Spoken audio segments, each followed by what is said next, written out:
Vivimos en una cultura obsesionada con tener la razón y defender a capa y espada nuestros derechos individuales. Pero, ¿qué pasa? ¿Que cuando lo que sabes lastima a los que te rodean? En la antigua Corinto, un grupo de cristianos, atrapados en su conocimiento intelectual, empezó a fracturar a la comunidad, olvidando que la verdad sin empatía es simplemente arrogancia. Bienvenidos, aquí comienza Axiomas.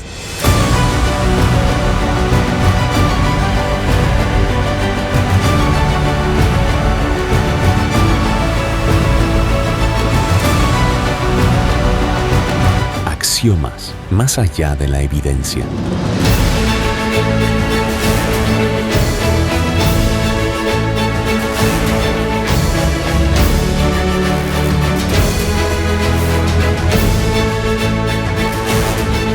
Hola mis amigos, qué alegría poder saludarlos. Estamos una vez más en este lindo programa Axiomas. Recuerde que somos una escuela sabática viva. Y como siempre tenemos invitados especiales. Está con nosotros el pastor Ever Piñeiro. Bienvenido, pastor. Muchas gracias, Matías. Es para mí siempre un privilegio gozar de estos momentos donde compartimos el conocimiento de la palabra de Dios aquí en el programa Axiomas, ¿no? Hoy vamos a tener un estudio muy lindo que nos va a ayudar a entender la diferencia entre el conocimiento o el excesivo amor al conocimiento y el amor a la verdad o el amor al prójimo. Y eso nos va a ayudar a entender por qué nosotros tenemos que abstenernos de algunas cosas, sabiendo que tal vez son inofensivas. Esta lección nos va a enseñar muchísimo. Interesantes. Está con nosotros también el hermano Jimmy Crense. Bienvenido, hermano. Muchas gracias, querido. Es un privilegio para mí estar acá nuevamente con ustedes para hablar un poco de lo que nos gusta, ya, de la lección, y aprender también y aprovechar los conocimientos acá de mi querido pastor Ever. Claro que sí. Todo gracias. Para la gloria de Dios. Amén. Entregamos este programa en las manos de Dios, ahí donde está. Por favor, diríjanos, Jimmy, en una oración. Bueno. Padre Santo, Padre amado, te damos muchas gracias, Señor, por el privilegio, primeramente, de despertar a un nuevo día y por el privilegio, Señor, que nos das de poder hablar de tu palabra, de poder estudiar, Señor, de poder entender y también en este momento de poder compartir, Señor, con las personas que nos van a ver. Pedimos, Señor, la presencia de tu Santo Espíritu en este lugar para que Él nos ilumine, Señor, y abra nuestras mentes y también para que toque los corazones, Señor, de las personas que van a recibir esta palabra. Te lo pedimos todo esto sin merecer nada. En el nombre de tu Hijo amado Jesús. Amén. Amén. Amén. Arrancamos con un dilema, pastor, en el capítulo 8. Sí. En Corinto había una tremenda división por el sacrificio, por la carne. Cosas sacrificadas a los ídolos. A los ídolos, exactamente. Cuéntenos, pastor, ¿cómo estaba dividido el panorama en la iglesia? Bueno, resulta que habían dos, vamos a decir, dos clases de personas en la iglesia. Uno, los que podríamos llamar los conocedores, que el apóstol Pablo llama los fuertes, y los novatos, vamos a decirle, que eran los débiles. Y había un asunto.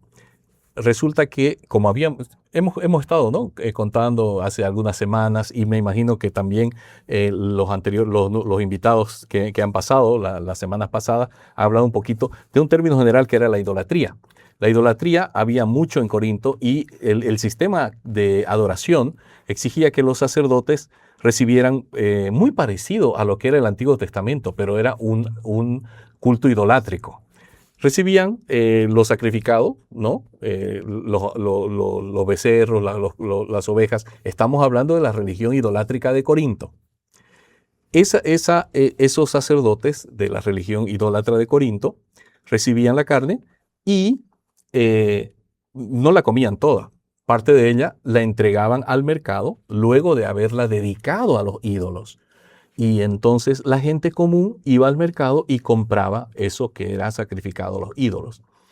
El fuerte decía, esto no es nada, pero el débil decía, no, esto sí es contaminado. Entonces había una diferencia. Pero ¿qué pasó? Que el fuerte se apoyaba mucho en el conocimiento, y el conocimiento muchas veces envanece. Querido hermano, si tú tienes que pensar en algo, y yo quiero recordarte, la propia Biblia dice que el conocimiento envanece, pero el amor exalta, y el amor pone a otra persona en primer lugar. Y eso era lo que le estaba haciendo falta a los fuertes en la fe en la iglesia de Corinto. Es curioso, pastor, es curioso, pero vemos en la lección que los fuertes utilizaban ese conocimiento como un escudo de arrogancia, ¿no? De sentirse superiores a los demás. Pero Pablo, en 1 Corintios 8, 1 al 3, les da un estate quieto, un freno en seco, donde les dice que el conocimiento sin amor no sirve de nada. Qué lindo poder distinguir de esta manera. O sea, que hay una distinción, ¿no? Porque se puede tener mucha teología, pero si nos falta amor, pastor. Sí. Incluso ahí en Deuteronomio 6, 5 al 4, ¿no? Amarás a tu Dios, amarás a Jehová. Ahora, pastor, eso nos lleva a una pregunta interesante ahí en este capítulo, ¿no? ¿Cómo se volvía un tropiezo a lo que Pablo llama los fuertes? ¿Cómo pueden volverse un tropiezo? El débil al ver a un fuerte, estamos haciendo la diferencia, el débil es la persona que no había entendido que el ídolo no es nada. Esos son los débiles. Esos son los débiles. Y tenían prejuicios de pensar que podían comer esa carne contaminada por la adoración a los ídolos. Y el fuerte decía, no, el ídolo no es nada, prácticamente no existe, ¿no? Es simplemente una idea supersticiosa. Entonces el fuerte se jactaba de eso. Ustedes no entienden, más o menos algo así podría decirle. Y entonces, en su posición de parecer muy conocedor, le decía, tal vez con su actitud, mira, no me importa mucho lo que tú piensas. Yo como porque me siento libre. Y se estaban volviendo un tropiezo para los débiles. ¿Sabe que cuando uno tiene un conocimiento más profundo y se da cuenta que la otra persona puede ser tu propio amigo, hermano en la fe, no comprende esa parte de la doctrina, esa parte de la escritura, no te jactes, porque el conocimiento lo que puede producir es egolatría, y eso nos puede llevar más bien a un resultado completamente contrario al que estamos persiguiendo. Y lo que necesitaban los fuertes era comprender que los débiles realmente querían adorar a Dios conforme a los dictados de su conciencia. Y eso nos conecta directamente al capítulo 9, ¿no? Porque ahí en el capítulo 9, Pablo se pone a sí mismo como un ejemplo, ¿no? Y en este ejemplo, a veces podemos ver que Pablo dice, significa renunciar a los propios derechos, pero por amor. ¿Y cómo podemos renunciar a estos derechos? Aquí yo le pregunto a Jimmy, ¿qué derechos específicos entregó Pablo, no? Sí, en la lección es bien clara. Menciona tres cosas claramente. Pablo tenía el derecho, porque la Biblia lo dice también, tenía el derecho de vivir, de comer y beber, y tenía derecho a recibir una paga por eso, ¿cierto? Entonces, a ese derecho fue el que renunció Pablo, ¿no? Yo realmente, ¿cómo sería su amor tan grande por lo que él hacía? Que él renunció. Él hacía carpas, tiendas de campaña, dice, para poder solventarse, para poder comer. Yo me lo imagino haciendo sus tiendas para comer rápido, justo para lo justo, y de ahí aprovechar el tiempo de ir a predicar. Las otras dos, el pastor puede explicarnos las otras dos partes, derechos que tenía Pablo. ¿No? Exactamente. Gracias, Jimmy. Me quedé muy impactado con lo que dijiste. Mira, él prefirió seguir haciendo carpas, tal vez para no ser oneroso a la iglesia. Y él era muy considerado con las demás personas, ¿no? Pero bíblicamente él tenía el derecho de vivir del evangelio. Tenía el derecho, claro. Podríamos llamarlo mejor así, el derecho bíblico a vivir del evangelio, porque él predicaba el evangelio a tiempo y fuera de tiempo. Entonces, no hay cómo decir que no, pero él renuncia a ese derecho. ¿Cuál era el derecho? También tenía derecho, el segundo derecho, de traer a una esposa, una compañera, ¿no? para que lo acompañe, ¿no? Él tenía el derecho a traer una esposa creyente para estar en sus viajes misioneros, acompañarlo, etcétera, etcétera. Obviamente, Pablo no estaba, no sabemos si estuvo en algún momento casado, pero en ese momento cuando él empieza a realizar sus viajes misioneros, él no tenía esposa. No tenía, pero tenía el derecho. Él tenía el derecho, ¿no? Y tenía que ser un creyente, como mencionó. ¿No? Entonces, sí, y además, ¿no? El tercer derecho era a no realizar trabajos seculares para sustentarse. Claro. Él no necesitaba realizar ningún tipo de trabajo. ¿Por qué? Porque ya estaba claramente establecida la orden de que el ministro de Dios debe ser sostenido por los diezmos y las ofrendas. Y esto es muy importante, mi querido hermano. Hay un derecho bíblico de que el que predica el Evangelio debe vivir del Evangelio. Y eso está en las Sagradas Escrituras. Nosotros no lo estamos inventando, sino que la palabra de Dios lo deja establecido muy claramente. Para nosotros es un llamado también a ese soporte financiero para la predicación del Evangelio. Qué tremendo, pastor. Y ahí precisamente en 1 Corintios 9:14, lo que estaba mencionando el pastor Pablo, afirma, ¿no?, que los que anuncian el Evangelio, ¿qué cosa dice? Vivan del Evangelio. Ahí exactamente. Ahora, pastor, esto nos lleva al capítulo 10, ¿no? Porque vamos a aprender ya del pasado y el peligro de la doble lealtad. ¿Por qué traza un paralelo entre los privilegios de Israel y los privilegios de los cristianos en Corinto? ¿Sabes qué? El apóstol Pablo es muy hábil. Él va construyendo un argumento en cada una de las cartas. Y al llegar al capítulo 10 de Primera de Corintios, él les enumera, les escribe sus padres, es decir, los israelitas antiguos. ¿Qué hicieron? ¿No? Nuestros padres, porque él también se considera obviamente un verdadero israelita, ¿no? Todos estuvieron bajo la nube, es decir, fueron protegidos del sol. Todos pasaron por el mar, porque fueron simbólicamente bautizados, ¿no? Todos comieron del mismo alimento espiritual, dice capítulo 10, versículos 1 al 4. Todos bebieron la misma bebida espiritual porque bebían de la roca espiritual que los seguía y esa roca era Cristo. Pero hay un detalle, el versículo 5 es tremendo, dice, pero de la mayoría de ellos no se agradó Dios, por lo cual fueron tendidos en el desierto. Hermanos, quiero hacerles un llamado tal vez adelantado. Éxodo capítulo 32, nunca se olviden de la triste primera gran experiencia de caída tremenda del pueblo de Israel. Moisés había sido llamado para estar 40 días y 40 noches en el monte de Sinaí con el Señor, y mientras él demoró allí, el pueblo le dijo a Aarón, Aarón, mira, no sabemos qué ha pasado con nuestro líder, hagámonos ídolos y adoremos a la forma como sabemos. Ellos venían de un contexto idolátrico de la adoración al dios toro, por ejemplo, el dios Apis en Egipto. Pero no era eso lo que el Señor les había enseñado. Amigos y hermanos, no debemos adorar conforme a lo que nosotros creemos o nuestra propia idea o conforme a la cultura lo dicta, sino conforme a lo que Dios. Y Dios había dicho, no se harán imagen ni ninguna semejanza, no te harás ídolos. Pero ellos lo olvidaron. Y fue la triste y gran experiencia aquí de que por eso, por la idolatría, fue que ellos fracasaron muchas veces, ¿no? Y finalmente el mensaje fue trasladado al Israel espiritual, que es la iglesia cristiana. Interesante, pastor. Mis amigos, ahora miren, después de lo que mencionó el pastor, ahí sobre el fracaso que podemos tener por seguir, tal vez consejos humanos, vámonos ahora a unos lindos consejos que sin duda están siempre en este programa. Hay días en que ya no tenemos fuerzas para seguir luchando. Hay ocasiones en que no encontramos motivos verdaderos que nos den un sentido en la vida. Caímos en un mundo oscuro y allí nos preguntamos, ¿cómo podremos salir de todo esto? Existe un remedio para la depresión. La mano de Cristo está extendida para ti. Escríbenos y solicita uno de nuestros cursos bíblicos.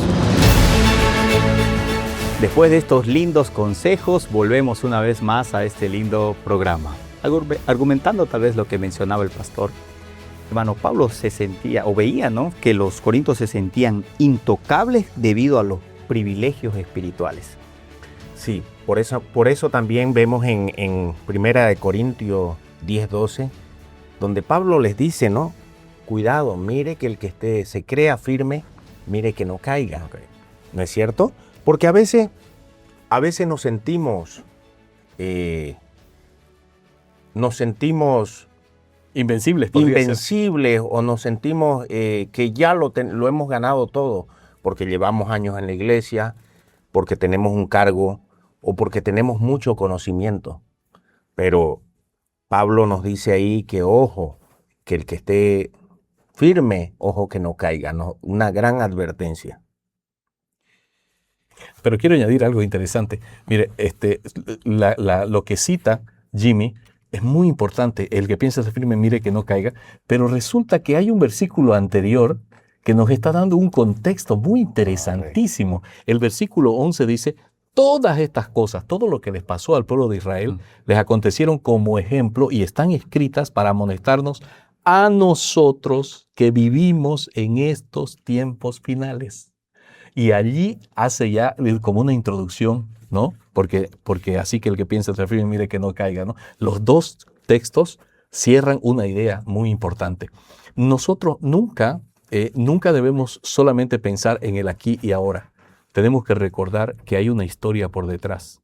Y esa historia nos da un contexto y nos da un bagaje de conocimiento, un bagaje de historia que nos ayuda a entender cómo está llevando el Señor toda esta historia hacia un epílogo, hacia una conclusión. El apóstol Pablo está diciéndole, el que piensa estar firme, mire que no caiga. Porque recuerden lo que pasó con el pueblo de Israel del Antiguo Testamento. Y nosotros somos advertidos a evitar caer en las mismas cosas que ellos cayeron. Interesante. Y eso nos lleva, pastor, al cuarto punto ahí, ¿no? Cómo poder vencer la idolatría para la gloria de Dios. Ahí, pastor, esos dos puntos que estaba mencionando, ¿no? ¿Cómo une Pablo estos dos grandes mandamientos en su argumento? Bueno, en Marcos capítulo 12, versículos 28 al 31, Jesús une el amor a Dios por encima de todo con el amor al prójimo. Y dice, toda la ley se resume en estas cosas, ¿no? Amarás al Señor tu Dios con todo tu corazón, con toda tu mente, con todas tus fuerzas y a tu prójimo como a ti mismo. No puedes decir, yo amo a Dios si no amas al prójimo. Por eso la consideración que el apóstol Pablo les dijo, ustedes a los que se creían con mayor conocimiento, tengan cuidado. Ustedes tienen que cuidar de sus hermanos más débiles. Porque si lo que hacen ustedes ofende al débil, dejen de hacerlo. Y el propio Pablo lo dijo, cualquier cosa que yo haga, que el débil se ofenda por lo que yo hago, definitivamente dejaré de hacerlo. ¿Por qué? Porque la consideración, el amor al prójimo está por encima de todo y el amor al prójimo es lo que en realidad, mi querido Matías, mi apreciado Jimmy, el amor al prójimo es lo que en realidad muestra si realmente amamos a Dios. Exacto. Es ahí donde cae el famoso versículo 31 que dice, así si comen o beben o hacen otra cosa, háganlo todo para la gloria de Dios. Uh-huh. Esto nos abre los ojos porque la idolatría muchas veces pensamos o lo relacionamos con adorar santos y no es así. ¿No es cierto? La idolatría puede ser, es todo lo que nos quita o nos desvía la atención de las cosas de Dios. Si ponemos todo lo que pongamos primero de Dios, antes que Dios, se convierte en una idolatría. Entonces, es importante abrir los ojos para que no caigamos en esa idolatría, de cambiar las cosas que son de Dios, por poner a Dios en primer lugar antes de las cosas terrenales o nuestros gustos. Qué fuerte esto, la verdad. Y ahora, Jimmy, ¿cómo podemos aplicar esto de hacer todo para la gloria de Dios? Tal vez los que nos escuchan ahí pueden... A ver, yo de manera personal siempre pregunto si realmente lo que voy a hacer, cualquier cosa que vaya a hacer, si yo me dedico a algún tipo de negocio, si soy un hombre de negocio, si soy una enfermera, si soy un médico, si soy un trabajador común. Yo tengo que hacer las cosas como si mi Jesús fuera mi patrón. Amén.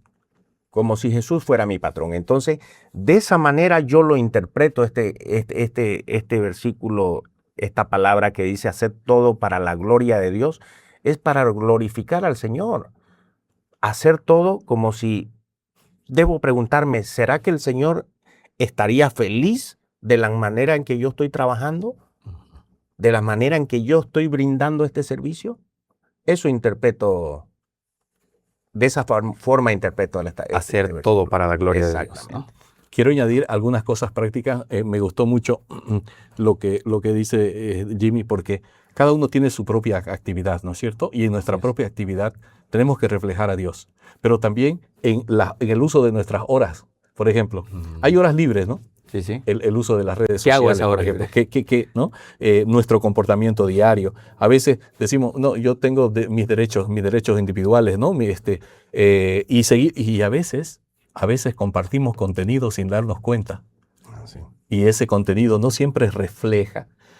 Hermanos queridos, sí, es bueno tener nuestras redes sociales para compartir un contenido que transforme, pero a veces en un descuido, por allí le damos like a alguna cosa que no está relacionado con nuestra fe y no refleja los valores del reino. Ahí tenemos que tener cuidado también, porque la idolatría del yo está ganando mucho terreno entre nuestros jóvenes y por qué no también entre los adultos y aún entre los niños. Y eso necesita mucho, mucho cuidado de nuestra parte cada día.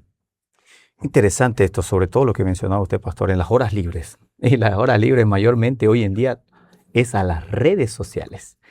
Y alguien una vez, un pastor, dijo, ¿no? Todo lo que tenemos es de quién? De Dios. Es de Dios.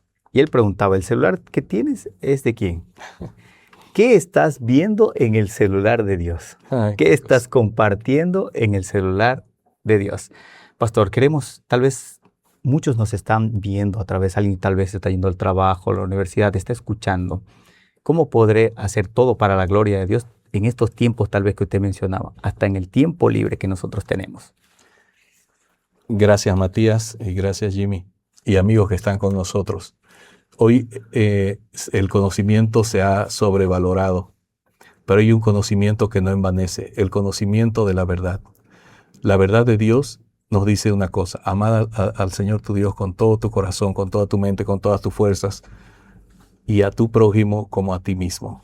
Esta valoración de nuestra vida, de nuestro tiempo, tiene que comenzar diciendo, mi vida no es solo mía. Tengo un propósito, y ese propósito es glorificar a Dios en todas las cosas que hago, en las palabras que digo, en mis relaciones sociales.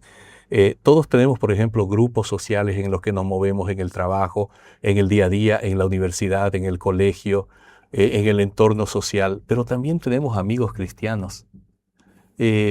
Por ejemplo, aquí con mi amigo Jimmy tenemos un grupo pequeño. Al regular yo no puedo estar todos los martes porque también voy a otros grupos pequeños, pero cuando nos reunimos en el grupo pequeño es algo maravilloso, ¿no? Tal vez incluso podríamos preguntarle a él qué significa ese momento para él de compartir ese encuentro, ¿no? Ese encuentro, ¿no? ¿Qué es lo que significa para él ese crecimiento espiritual? Porque conocimiento envanece, pero el amor es lo que hace permanecer, ¿verdad? Sí, realmente lo que menciona el pastor, nosotros personalmente con ansias espero el martes, porque no sé, es algo que yo no puedo explicar, es como si fueran mi familia. Ese grupo es como si fueran mi familia. Qué lindo. Nos abrazamos, nos saludamos, reímos, estudiamos la palabra, participamos y siempre preparamos algo para merendar. Pero es un tiempo que realmente se nos pasa rápido y cuando el pastor puede estar con nosotros, aprovechamos de exprimirle lo que más podemos y de preguntar. Pero realmente es maravilloso ese tiempo que vivimos y creo que esa misma coinonía que tenemos en este grupo, creo que eso mismo se ha visto reflejado en el global de la iglesia. Yo lo siento así. Qué lindo. Ahora, mis amigos, escuchando el argumento del pastor, de Jimmy, tal vez te queremos preguntar, ¿tú ya participas de un grupo pequeño para que este tiempo puedas glorificar a Dios?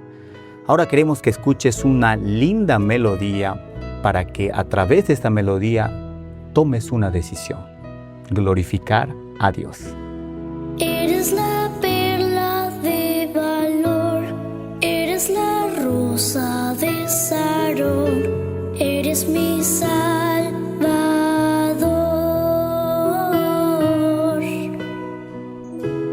Eres la roca de poder, el manantial para mi ser, contigo venceré.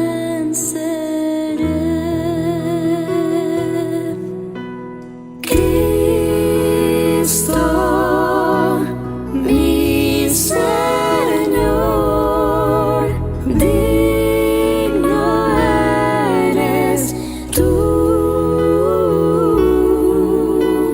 Cristo, mi Señor, digno eres tú. Cuando tropiezo cerca estás, tu fuerte brazo es mi sostén, eres mi Salvador.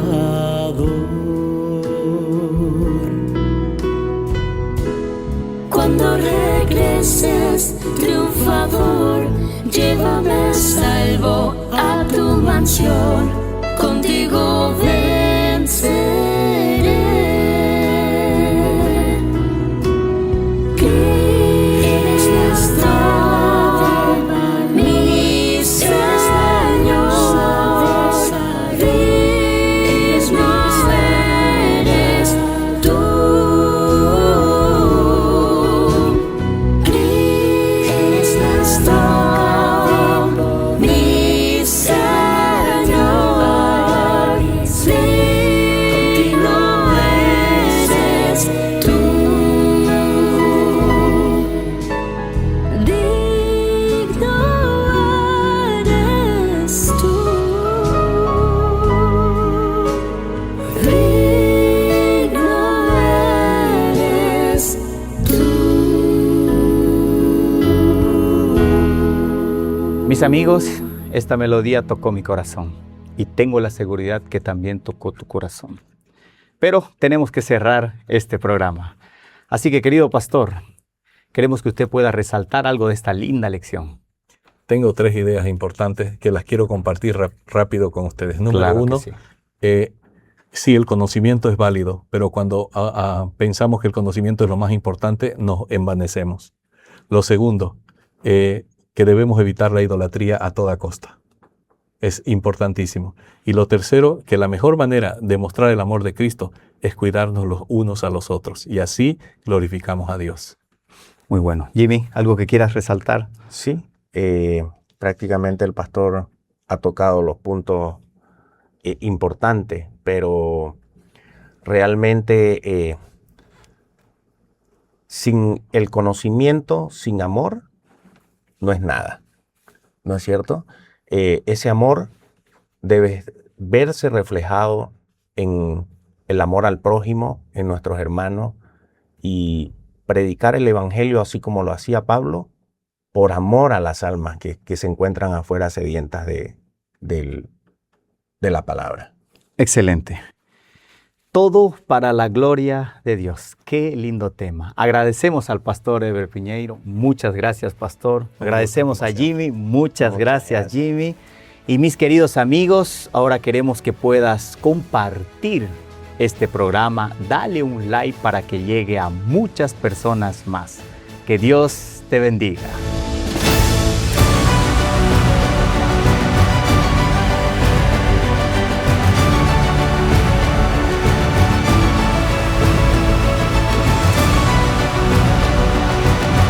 Axiomas, más allá de la evidencia.